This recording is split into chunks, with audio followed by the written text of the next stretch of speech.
സംസാരങ്ങൾ കേട്ട് കഴിഞ്ഞാൽ ഡോക്ടറാക്കാൻ വേണ്ടി, അല്ല ഞാനിപ്പോ അവനെ വക്കീലാക്കാൻ വേണ്ടി, അല്ല ഞാൻ അവനെ ഇലക്ട്രോണിക് എഞ്ചിനീയർ ആക്കാൻ വേണ്ടി എന്താ ഞാൻ ചെയ്യേണ്ടത് എന്ന് സംശയിച്ചു പോകും. എന്നാൽ ആരും ഞാൻ പഠിപ്പിക്കണില്ല എന്ന് പറഞ്ഞിട്ട് എല്ലാ അഭിപ്രായം കേട്ടിട്ട് വെറുതെ ഇരിക്കോ? ഇല്ല, നമ്മൾ തോന്നിയ ഒരു കോഴ്സ് തിരഞ്ഞെടുത്ത് മകനെ ആ റൂട്ടിലേക്ക് തിരിച്ചുവിടും. ഇപ്പൊ ഗൾഫിൽ നിന്ന് കുറച്ച് പൈസയായിട്ട് നമ്മൾ തിരിച്ചു വരികയാണ്. എന്നിട്ട് വടകര ടൗണിൽ നമ്മൾ ഒരു കച്ചവടം തുടങ്ങണം എന്ന് വിചാരിച്ചു. എന്നിട്ട് നമ്മളെ കൂട്ടുകാരോട് ചോദിച്ചു, അല്ല ഞാൻ ഏത് കച്ചവടം തുടങ്ങുക? അപ്പൊ ഒരാൾ പറഞ്ഞില്ല, ബേക്കറി തുടങ്ങിക്കോ. അപ്പൊ മറ്റോ പറഞ്ഞ ബേക്കറി തുടങ്ങണ്ട, ബേക്കറി ഇവിടെ 2-3 ആൾക്കാർ ഇട്ടിട്ട് നഷ്ടപ്പെട്ടതാണ്, നമ്മൾ ഉദ്ദേശമായിരുന്നു നമ്മുടെ കച്ചവടം കിട്ടൂല, എന്നാ പിന്നെ നമുക്കൊരു ഹോട്ടലാക്കാം. ഹോട്ടൽ എന്നൊക്കെ പറഞ്ഞാൽ പണിക്കാരെ തക്കത്തിന് കിട്ടിയിട്ടില്ലെങ്കിൽ, വെള്ളം കിട്ടിയില്ലെങ്കിൽ അതൊക്കെ അസൗകര്യമാണ്, ഇവിടെ 2-3 കട പൂട്ടിയതാണ്, അത് വേണ്ട.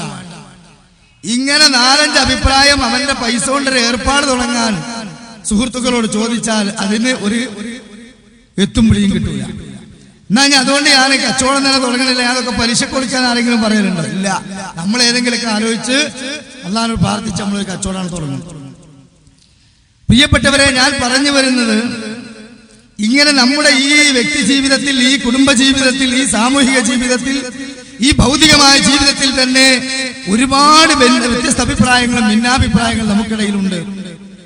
എന്നാൽ ആ അഭിപ്രായങ്ങളൊക്കെ കേട്ടും അല്ലെങ്കിൽ കേൾക്കാതെയും നാം സ്വയം തീരുമാനമെടുത്ത് ഏതെങ്കിലുമൊക്കെ ഒന്ന് ചെയ്താൽ ചിലപ്പോൾ നമുക്ക് ലാഭം കിട്ടും, ചിലപ്പോൾ നഷ്ടപ്പെടും. എന്നാൽ അത് ഈ ദുനിയാവിലുള്ള ലാഭമാണ്, നഷ്ടമാണ്, അത് തികച്ചും താൽക്കാലികം മാത്രമാണ്. എന്നാൽ മതവേദിയിൽ ഒട്ടനേകം സംഘടനകളുണ്ട്, അവരെല്ലാവരും തർക്കമാണ്. അതുകൊണ്ട് ഞാൻ ഒന്നിലേക്കുമില്ല, ഞാനിങ്ങനെ പാരമ്പര്യമായി മനസ്സിലാക്കി പോകുന്നത്, എന്റെ വാപ്പപ്പമാരായി തുടർന്നു പോകുന്നത്, അങ്ങനെ നാട്ടു നടപ്പനുസരിച്ചുള്ളത് മതി, നിങ്ങളത് പഠിക്കാനും അറിയാനും വേണ്ടിയുള്ള ശ്രമം എനിക്ക് ആവശ്യമില്ല എന്ന് പറഞ്ഞുകൊണ്ട് മാറി നിൽക്കുമ്പോൾ അവിടെ നഷ്ടപ്പെടുന്നത് യഥാർത്ഥത്തിൽ പരലോകമാണ്. കാരണം അല്ലാഹു സുബ്ഹാനഹു വ തആല നമ്മുടെ ജീവിതത്തിന് രണ്ടാമതൊരു ഘട്ടം നിശ്ചയിച്ചിട്ടുണ്ട്.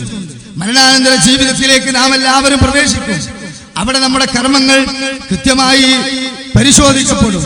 നന്മ ചെയ്ത ആളുകൾക്ക് വേണ്ടി അല്ലാഹു തആല സ്വർഗവും, തിന്മ ചെയ്ത ആളുകൾക്ക് വേണ്ടി പടച്ച തമ്പുരാൻ നരകവും ഒരുക്കി വെച്ചിട്ടുണ്ട്.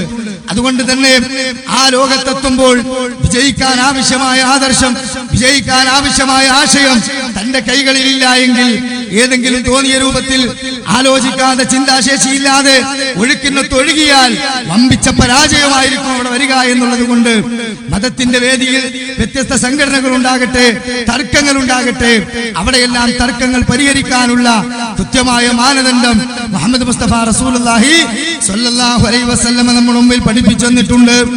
പ്രിയപ്പെട്ട സഹോദരങ്ങളെ, അല്ലാഹുവിന്റെ റസൂലിലൂടെ ഈ ദീനുൽ ഇസ്ലാം പൂർത്തീകരിക്കുമ്പോൾ ലോകാവസാനം വരെ ഈ മുസ്ലിം ഉമ്മത്ത് ഒറ്റക്കെട്ടായി നിലനിൽക്കുമെന്നല്ല റസൂൽ പറഞ്ഞത്, മറിച്ച് വമയ്യശ്മിൻകും ബഅദീ ഫസയറ ഇഖ്തിലാഫൻ കസീറാ,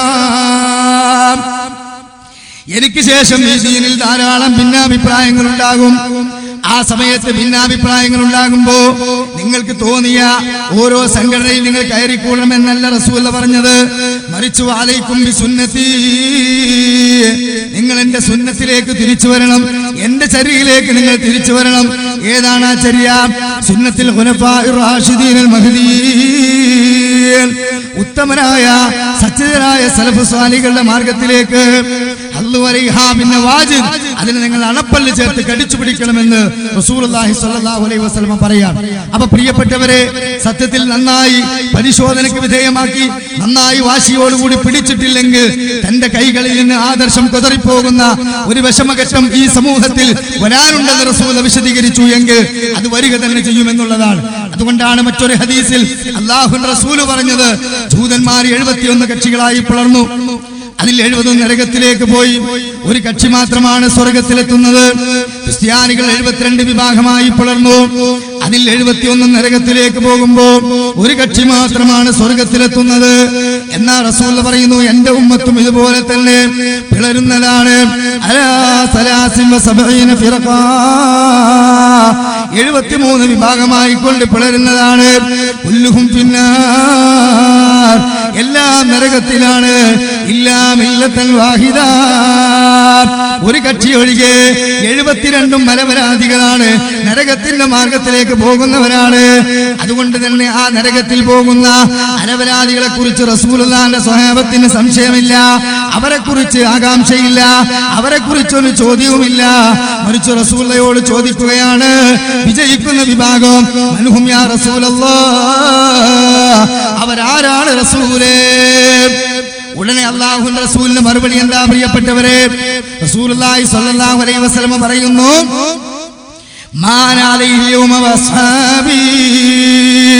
ഞാനും എന്റെ സ്വഹാബത്തും ഇന്നേ ദിവസം ഏതൊരു നിലപാടിലാണോ ജീവിച്ചത് ആ നിലപാടിൽ ജീവിക്കുന്നവരാണ്.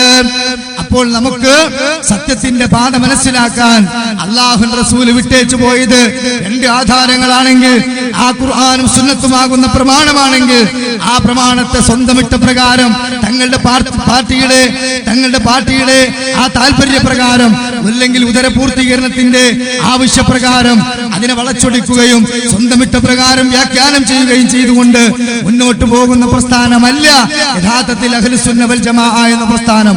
മറിച്ച് അഹ്ലുസുന്നത്തി വൽ ജമാഅത്തിന്റെ ആദർശം എന്ന് പറയുന്നത് അത് കേവലം മുതുകത്ത് എഴുതി ഒട്ടിച്ചു വെച്ചാൽ നാഴികക്ക് 40 വട്ടം അഹ്ലുസുന്ന വൽ ജമാഅ എന്ന് വിളിച്ചു കൂവിയാൽ ഒരിക്കലും തന്നെ ആദർശമാവില്ല.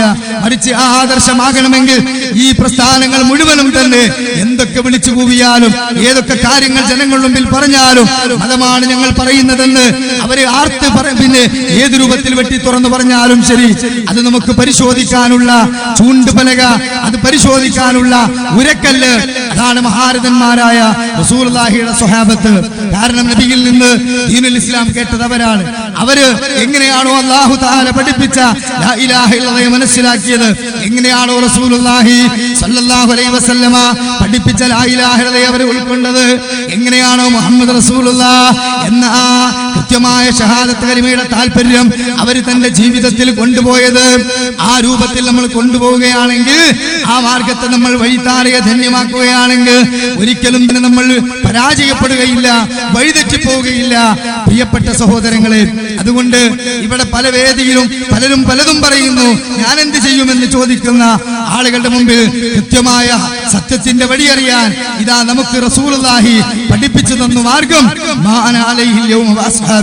ഞാനും എന്റെ സ്വഹാബത്തും ഇന്നേ ദിവസം ഏതൊരു നിലപാടിലാണോ ആ നിലപാടുകാരാണ്. അപ്പൊ അതുകൊണ്ട് ആ നിലപാടിൽ ജീവിക്കുന്നവരാണ് അഹ്ലുസുന്ന വൽ ജമാഅ. അത് ഏതെങ്കിലും ഒരു പാർട്ടിയാണെന്ന് സ്വയം അവകാശപ്പെട്ടത് കൊണ്ട് കാര്യമില്ല. അല്ലെങ്കിൽ ഞാൻ സമൂഹത്തിൽ ഇറങ്ങി നിന്നിട്ട് ഞാൻ അല്ലാഹുവിന്റെ റസൂലിന്റെ ദീനിലാണ്, അല്ലാഹു തആല വിട്ടേച്ചു പോയ റസൂലുള്ളാഹി സ്വല്ലല്ലാഹു അലൈഹി വസല്ലമയിലൂടെ അല്ലാഹു തആല പൂർത്തീകരിച്ച ആ പാതയിലാണ്, സിറാത്തുൽ മുസ്തഖീമിലാണ് ഞാൻ എന്ന് ഉറക്കെ പറയണമെങ്കിൽ എന്റെ വിശ്വാസം സ്വഹാബികൾ അല്ലാഹുവിന്റെ റസൂലിനെ വിശ്വസിച്ച പോലെയാകണം. എന്റെ കർമ്മങ്ങൾ, എന്റെ ആചാരങ്ങൾ, എന്റെ അനുഷ്ഠാനങ്ങൾ അതെല്ലാം മഹാരഥന്മാരായ സ്വഹാബികൾ എങ്ങനെയാണോ റസൂലുള്ളാഹി എന്ന് മനസ്സിലാക്കിയത് ആ രൂപത്തിലാകണം. എങ്കിൽ നമ്മൾ ജയിക്കുന്ന വിഭാഗത്തിൽപ്പെട്ടു. അതുകൊണ്ട് പ്രിയപ്പെട്ടവരെ, അഹ്ലുസുന്ന വൽ ജമാഅ എന്ന വിഷയത്തിന്റെ ആമുഖമാണ് ഞാൻ പറഞ്ഞത്. ഈ വിഷയത്തിൽ ഇന്ന് മുസ്ലിം സമൂഹത്തിൽ കേവലം 2 സംഘടന മാത്രം എടുക്കുക. കേരള നദ്വത്തുൽ മുജാഹിദീൻ എന്ന പ്രസ്ഥാനവും ഇന്ന് നമ്മുടെ സമൂഹത്തിൽ അഹ്ലുസുന്നയുടെ ബാനറിൽ പിന്നെ പ്രവർത്തിച്ചുകൊണ്ടിരിക്കുന്ന സമസ്ത എന്ന് പറയുന്ന പ്രസ്ഥാനവും, അഥവാ അഹ്ലുസുന്ന വൽ ജമാഅ എന്ന ബാനറിൽ അവർ പ്രവർത്തിക്കുന്നു എങ്കിലും അത് സത്യത്തിൽ പല്ലില്ലാത്തവനെ പല്ലൻ എന്ന് വിളിക്കുന്ന പോലെ, വെള്ളിക്കോലും ഒരു തരിമ്പ് പോലും വെള്ളിയില്ലെങ്കിലും അതിനെ വെള്ളിക്കോൽ എന്ന് പറയുന്ന പോലെ, അതുപോലെ തന്നെ നെയ്യപ്പം അത് ചിലപ്പോൾ കടലെണ്ണയിൽ ഉണ്ടാക്കിയതായിരിക്കും, അതിനെ നെയ്യപ്പം എന്ന് വിളിക്കുന്ന പോലെ ആ രൂപത്തില് അഹ്ലുസുന്ന വൽ ജമാഅത്തിന്റെ യാതൊരു നടപടിക്രമങ്ങളും തങ്ങളുടെ അനുയായികൾക്ക് പഠിപ്പിച്ചു കൊടുക്കാതെ അഹ്ലുസുന്നത്തിൽ നിന്ന് പുറത്തുപോയ ശിയാക്കളുടെ ആചാരങ്ങളെ കടമെടുത്തുകൊണ്ട് കേരളത്തിൽ യഥാർത്ഥത്തിൽ ഈ അഹ്ലുസുന്ന വൽ ജമാഅത്തിനെ കരിഞ്ചന്തയ്ക്ക് വിറ്റുകൊണ്ടിരിക്കുന്ന സമസ്ത പ്രസ്ഥാനവും തമ്മിലുള്ള ആശയങ്ങളും കർമ്മങ്ങളും തമ്മിൽ ആശയപരമായ കാര്യങ്ങളെ നമ്മൾ ചർച്ചക്കെടുക്കുകയാണെങ്കിൽ തന്നെ ഈ പരിമിതമായ സമയം എനിക്ക് മതിയാവില്ല. അതുകൊണ്ട് ഞാൻ അങ്ങോട്ടൊന്നും പോകുന്നില്ല. നമുക്കറിയാം, ഇസ്ലാമിന്റെ മൗലിക സന്ദേശമായ ആണിക്കല്ലായ ലാ ഇലാഹ ഇല്ലല്ലാഹ് എന്ന മഹത്തായ തൗഹീദിന്റെ വിഷയത്തിൽ മുതൽ നമസ്കാരത്തിൽ വിരൽ ചലിപ്പിക്കുന്ന വിഷയം വരെ ഇന്ന് സത്യത്തിൽ തർക്കങ്ങളിൽ കിടക്കുകയാണ്. ഈ തർക്കങ്ങൾക്കെല്ലാം പരിഹാരമായി മഹാന്മാരായ റസൂലുള്ളാഹിയുടെ സ്വഹാബത്തിന്റെ പാതയിലൂടെ വിശുദ്ധ ഖുർആനെയും തിരുസുന്നത്തിനെയും നമ്മൾ മനസ്സിലാക്കാൻ ശ്രമിച്ചാൽ എല്ലാത്തിനും പരിഹാരം കാണും. അതുകൊണ്ട് ഈ വിഷയത്തിൽ ഒരൊറ്റ വിഷയം മാത്രമാണ് എനിക്ക് നൽകപ്പെട്ട വളരെ പരിമിതമായ ഈ സമയത്തിൽ ഞാൻ ചർച്ചക്കെടുക്കുന്നത്. അതേതാണ്?